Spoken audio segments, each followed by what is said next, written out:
Bonsoir à tous. La Louisiane. Voilà un endroit où l'histoire est très grande. Un endroit où aussi bien des légendes viennent s'enraciner, les prémices du vaudou par exemple. Mais pour rester dans l'histoire, on retient surtout le jazz, les colonies, l'esclavage et la torture. Si je vous parle de la Louisiane, ce n'est pas pour rien. C'est parce que ce soir, nous allons discuter de la fameuse plantation Myrtle. Pourquoi? Eh bien tout simplement car il paraît que cet endroit est la demeure la plus hantée d'Amérique. Situé donc en Louisiane, plus précisément à Saint-Francisville, on raconte que plus de 10 meurtres auraient eu lieu là-bas et que cette maison ne serait hantée que par pas moins de 12 fantômes. Je vous propose ce soir de découvrir l'histoire de cette fabuleuse bâtisse et les malheurs arrivés à ses différents habitants. Et pour ce faire, je vous propose 3 parties. L'histoire et l'architecture du bâtiment, la légende et la hantise. Restez avec moi, c'est une nouvelle émission, c'est un nouveau JTR.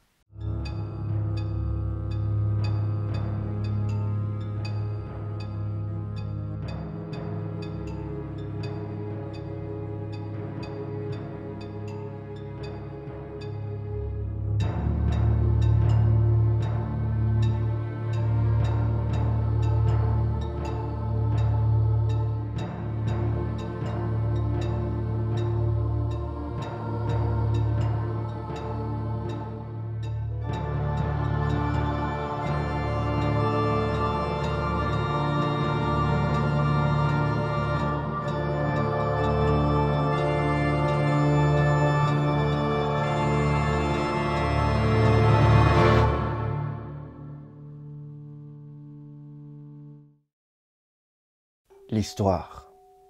En 1777, David Bradford, fils d'immigrants, achète une parcelle de terrain, une petite maison de pierre non loin de Washington, en Pennsylvanie, où il deviendra avocat et homme d'affaires de renom, avant de se marier en 1785 avec une femme du nom d'Elizabeth Porter. Affaire florissante, famille comblée, il décida alors de construire, toujours à Washington, une somptueuse maison, plus grande, plus spacieuse, et dont tout à chacun ne pourra qu'affirmer le raffinement de cette bâtisse et bien évidemment de ses habitants. Malheureusement, en octobre 1794, lors de la révolte du whisky, David Bradford, impliqué dans de nombreux trafics, dut abandonner famille, biens et tous ses ambitieux projets.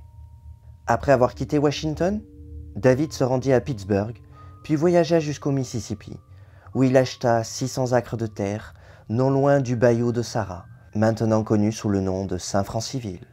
L'année suivante, il y fait construire une petite maison de 8 pièces qu'il nomma Laurel Grove.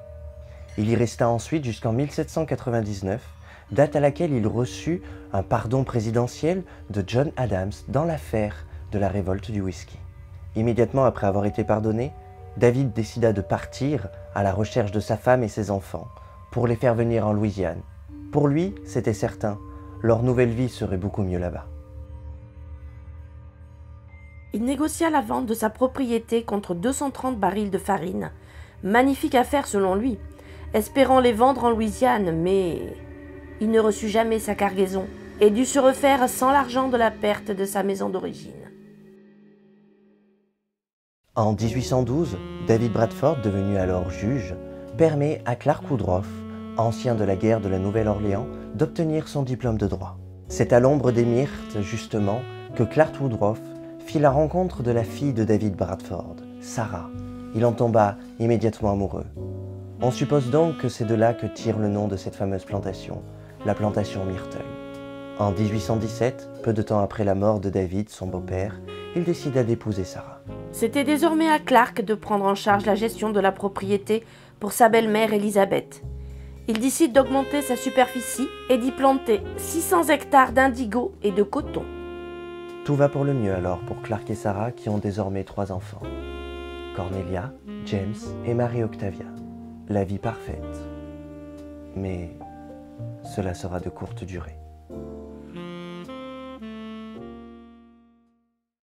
En effet, le 21 juillet 1823, Sarah Matilda, la mère de famille, périt de la fièvre jaune, une maladie dont l'épidémie faisait des ravages en Louisiane à cette époque.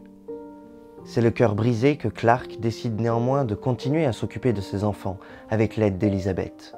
Malheureusement, le drame continue et c'est pratiquement un an plus tard, le 15 juillet 1824, que son fils unique meurt de la même maladie que sa mère. Puis, en septembre de la même année, sa fille Cornelia décède elle aussi de la fièvre jaune. Brisé par tant de malheurs, Clark n'est plus le même homme. Il décide d'acheter Laurel Grove à Elizabeth, qui ne pouvait plus s'occuper de la propriété. Elle décida néanmoins d'y rester et d'y vivre avec son beau-fils et sa petite-fille jusqu'à sa mort en 1830. Après ce décès, Clark délaissa la plantation et se tourna vers le droit, abandonnant alors la propriété aux bons soins d'un gardien et accepta un poste de juge à Covington, en Louisiane. Et le 1er janvier 1834, il vendit Laurel Grove à Ruffin Gray Sterling. À cette époque, Clark vivait maintenant à la Nouvelle-Orléans, sur Empire Street.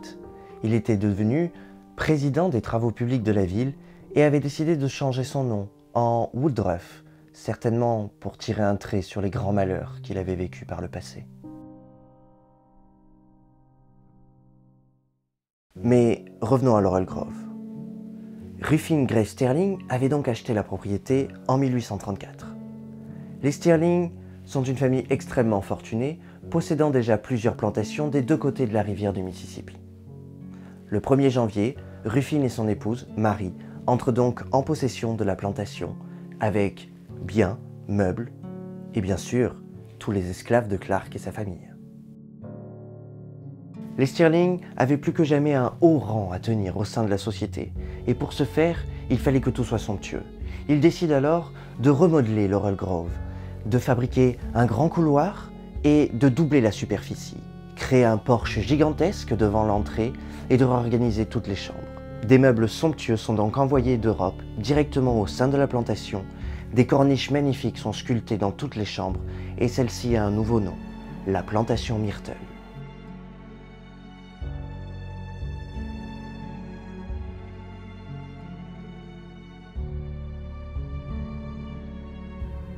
En 1854, Sterling et son fils aîné moururent de la tuberculose, laissant la propriété à Mary, son épouse. Celle-ci la géra brillamment malgré de nombreux déboires, comme la mort de 5 de ses 9 enfants, puis la guerre civile qui amena les soldats fédéraux du Nord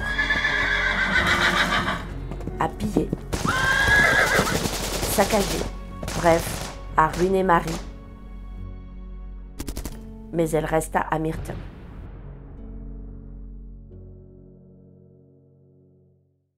Le 5 décembre 1865, Mary décide d'engager officiellement William Winter, le mari de sa fille Sarah Bowen d'un précédent mariage, pour l'aider à gérer le domaine car il est avocat.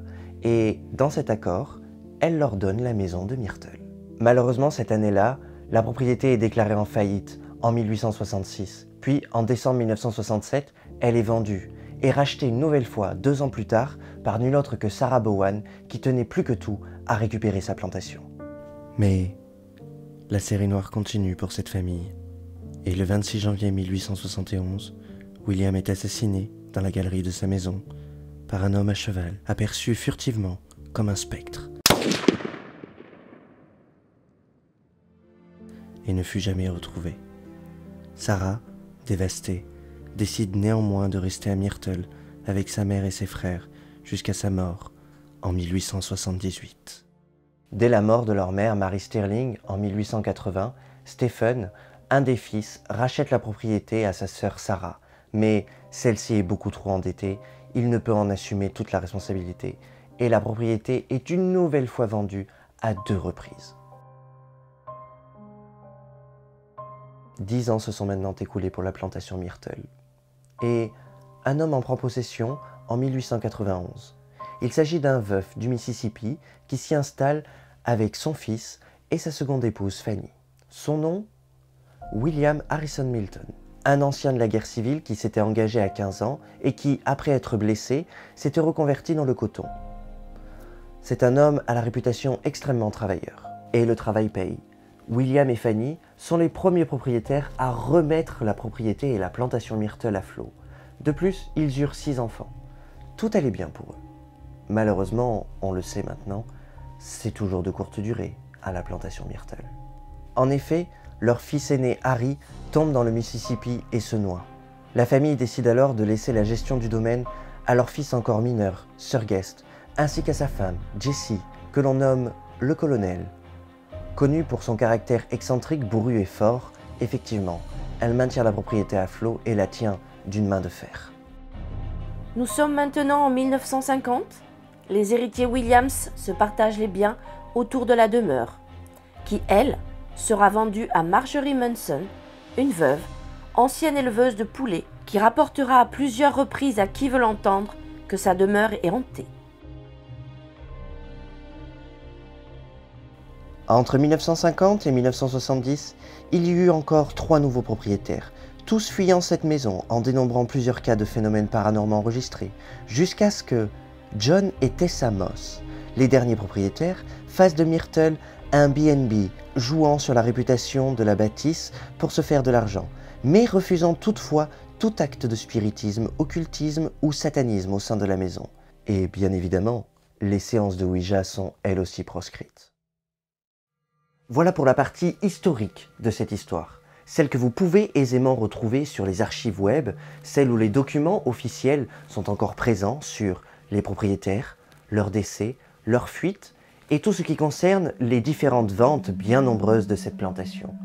Et on pourrait presque arrêter cette histoire-là. Tout cela est déjà bien étrange. On ne comprend pas phénomènes paranormaux ou simples coups de malchance. Il est clair que cette bâtisse apporte le malheur à quiconque l'achète. Mais tout cela, c'est sans compter la partie sombre de cette histoire, toute la légende et la hantise en rapport avec ce lieu, ainsi que les différents témoignages. Car bien des choses horribles, non répertoriées, se seraient bien passées dans cette maison. Mais tout cela, nous le découvrirons la semaine prochaine dans un nouveau JTR.